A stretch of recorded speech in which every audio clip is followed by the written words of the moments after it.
Students, today we are going to discuss the chapter 4 of business studies of class 12, that is planning. In the previous part of the video we have discussed the planning process, and in this part we will discuss the importance of planning, why the planning is important. Planning, as I told you, it is the primary function, and all the other function of the management are based on the planning. Planning के अंदर ही या planning के द्वारा ही goals को set किया जाता है। Goals को जो टारगेट्स हैं, जो प्लान्स हैं, वो बनाए जाते हैं।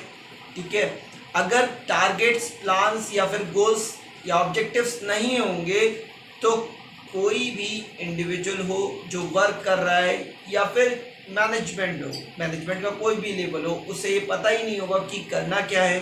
ठीक है, और क्या अचीव करना है, why we are working for. ठीक है, तो importance of planning is our topic and there are 6 importance of planning.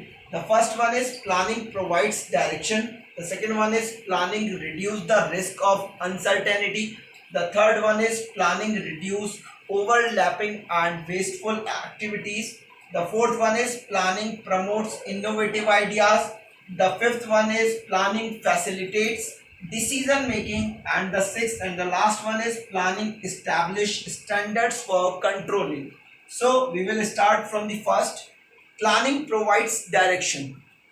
As I told you that in the planning, top level managements, middle level managements and lower level managements make the targets, make the goals and objectives for the whole organization or the division or the departments.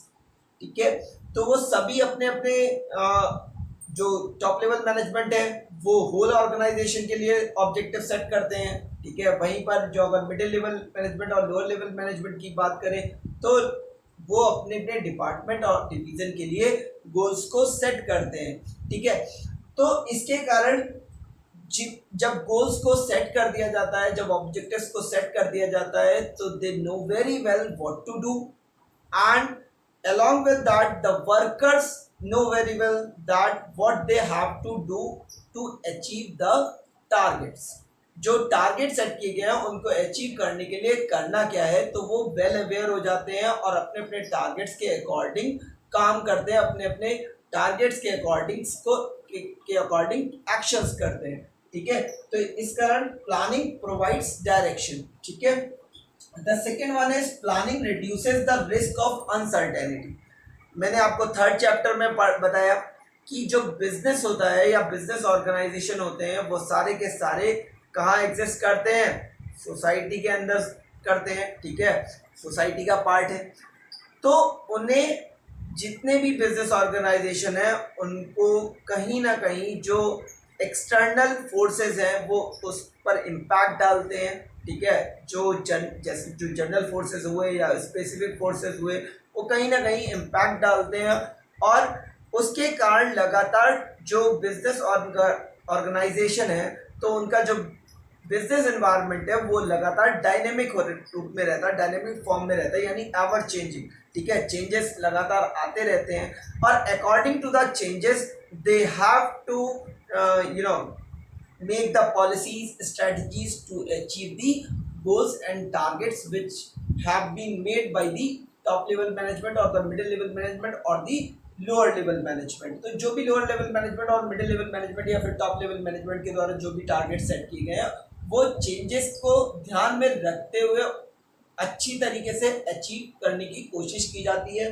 ठीक है, जिससे कि जो risk of uncertainty है, ठीक है, क्योंकि risk तो बिजनेस कर रहे हैं, बिजनेस का काम है। ठीक है, बिजनेस के अंदर रिस्क तो होते ही हैं, तो कहीं ना कहीं वो रिस्क ऑफ अनसर्टेनिटी को कम करने के लिए वो चेंजेस को अडॉप्ट करते हुए, ठीक है, प्लानिंग की जाती है, टारगेट्स सेट किए जाते हैं, पॉलिसीज बनाई जाती हैं, स्ट्रेटजीज बनाई जाती हैं, ताकि जो गोल्स सेट किए गए हैं वो उनको एफिशिएंटली और इफेक्टिव रूप से अचीव किया जा सके। ठीक है, the third one is planning reduces overlapping and wasteful activities.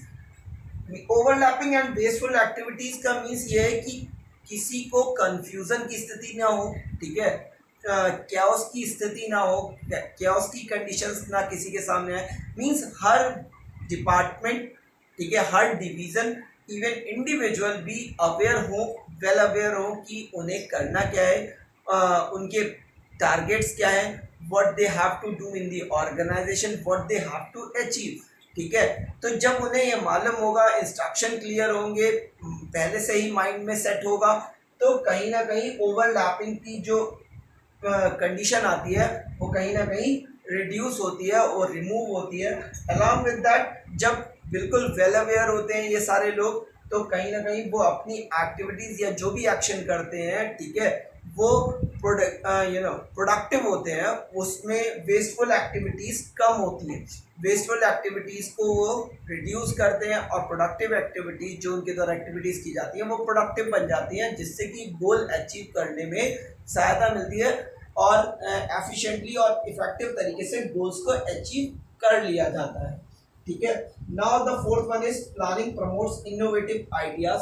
ठीक है, तो प्लानिंग का मीन्स ये थिंकिंग इन एडवांस। ठीक है, और ये जितने भी तुम्हारा कोर्स ऑफ एक्शन है, ठीक है, तो हाईली इंटेलिजेंस का काम है प्लानिंग करना। तो लगातार क्या है, बेटर आइडियाज आते रहते हैं, ठीक है, बेटर मेथड्स या बेटर प्रोसीजर्स को फॉलो किया जाता है, ताकि जो गोल्स सेट किए गए हैं वो बहुत इफेक्टिव और एफिशिएंट तरीके से उनको अचीव किया जा सके। ठीक है, चाहे वो ऑर्गेनाइजेशन के गोल हो, चाहे वो डिपार्टमेंट के हों, चाहे डिवीज़न के हों, चाहे वो इंडिविजुअल्स के हों। ठीक है, क्योंकि बेटर आइडियाज़ के साथ आप नहीं चलोगे, ठीक है, लगातार आप अपने चेंजेस नहीं करोगे अपने प्लान्स में, अपनी स्ट्रैटेजीज में, तो स्टैटिक अगर स्ट्रैटेजीज होंगी, स्टैटिक प्लान्स होंगे, तो कहीं ना कहीं जब चेंजेस आएंगे तो वो अडॉप्ट उनको चेंजेस नहीं कर पाएंगे, उन चेंजेस को अडॉप्ट नहीं किया जा सकेगा और वहाँ पर वो प्लानिंग क्या हो जाएगी, फेल हो जाएगी। तो यही कारण है कि लगातार इनोवेटिव आइडियाज़ का यूज़ किया जाता है प्लानिंग के अंदर। ठीक है, और जिससे गोल्स को अचीव कर लिया जाता है इफेक्टिव और एफिशिएंट तरीके से। Next one is planning facilitates decision making. ठीक है, अब यही चीज़ है कि मैंने आपको जो प्लानिंग प्रोसेस था उसमें बताया भी था कि इवैल्यूएशन, ठीक है, evaluation of alternative course of action का मैंने आप पॉइंट समझाया था आप लोगों को। तो वहाँ यही चीज़ है कि प्लानिंग के कारण ही ये पता लगा सकते हैं या ये पता लग पाता है कि करना क्या है, ठीक है, और what is the best for the organisation, अच्छा क्या है। तो जो चॉइस मेकिंग है, जो डिसीजन मेकिंग की फैसिलिटी मिलती है वो प्लानिंग के कारण ही मिलती है। इससे ही कि जितने भी हमारे सामने अल्टरनेटिव्स, जितने भी ऑप्शंस होते हैं कोर्स ऑफ एक्शन के लिए, उनको क्या है, उनमें से उन सबको आइडेंटिफाई कर लिया जाता है प्लानिंग में, और उसको आफ्टर द इवैल्यूएशन जो जिनकी फिजिबिलिटी कम होती है, जिनकी कारण कॉस्ट क्या हो सकती है, रिड्यूस हो सकती है, कम हो सकती है, प्रोडक्टिविटी बढ़िया होती है, उनको क्या कर लिया जाता है, एक्सेप्ट कर लिया जाता है। ठीक है, तो कहीं ना कहीं प्लानिंग क्या करती है, डिसीजन मेकिंग की फैसिलिटी को प्रोवाइड करती है या डिसीजन मेकिंग में सहायता करती है। ठीक है, the next one is planning establish standards for controlling. ठीक है, अब जब एक बार प्लान्स को एक्शन में कन्वर्ट कर दिया जाता है, ठीक है, उसके बाद वहाँ पर एक चेक पॉइंट लगा दिया जाता है कि स्टैंडर्ड सेट कर दिए जाते हैं कि ये टारगेट है आपका, चाहे वो डिवीज़न के लिए हो, चाहे वो ऑर्गेनाइजेशन के लिए है, चाहे वो इंडिविजुअल के लिए है।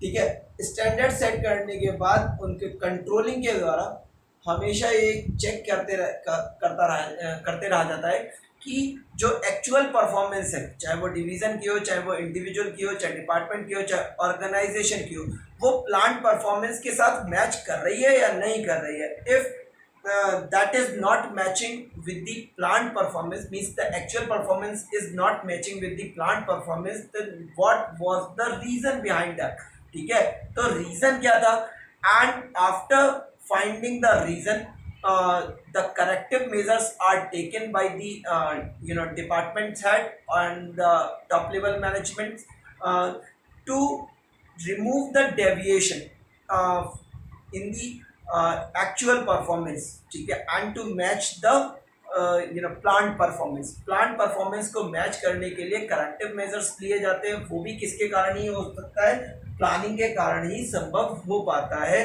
ठीक है, तो ये 6 पॉइंट्स हैं, ठीक है, जो इम्पोर्टेंस प्रूव करते हैं प्लानिंग की, कि प्लानिंग की इम्पोर्टेंस क्या है ऑर्गेनाइजेशन के अंदर। आई होप आप लोगों को समझ में आ गया होगा ये टॉपिक पूरी तरीके से। तो अगर मेरी वीडियो आप लोगों को अच्छी लगी हो, ठीक है, तो सब्सक्राइब का बटन ना दबाना भूलें और लाइक करें मेरी वीडियो को, शेयर करें। Thank you.